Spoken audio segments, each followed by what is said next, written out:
ndatikidzane mukadzi wangu uyu. Ndatomurova panapa. Hana kwanoenda. Tuza ndiri kutaura. Izwe mukoma wangu. Kuti chi? Avaroti ndavabatikidza nemukadzi wawandi. Asi vari kutanga kundipopotera. Yo shamwari Iwe choda kana kuti kuti mafanizi. ari kufunga kuti kutamba panapa.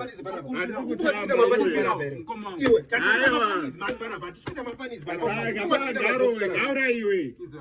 Inoi. Ngaura iwe atonzwa chi. Mukoma wangu izwe. Dai mataura neunyoro. Iwe shamwari iwe. Unyoro wei. Unyoro. Totaura neunyoro baba. Uyada kurohwa. Atakurohwa iwe handi naye. Iwe wakuteerera.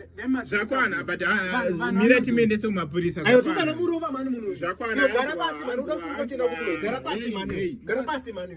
Inochiteerera iwe. Inochiteerera iwe. Inochiteerera iwe. Inochiteerera iwe. Audija koma kandikuwadza muchiita zvamuri kuita izvozvo. Wati? Munondikuwadza kamuchiita zvamuri kuita izvozvo. Wakuteerera iwe. Wakuteerera iwe. Wakuteerera. Imosha yaro ndachitsvaga network panapa Network yakabvisa hembe. Network yakabvisa hembe. Iwe pana iwe ungasunga. Naye. Don't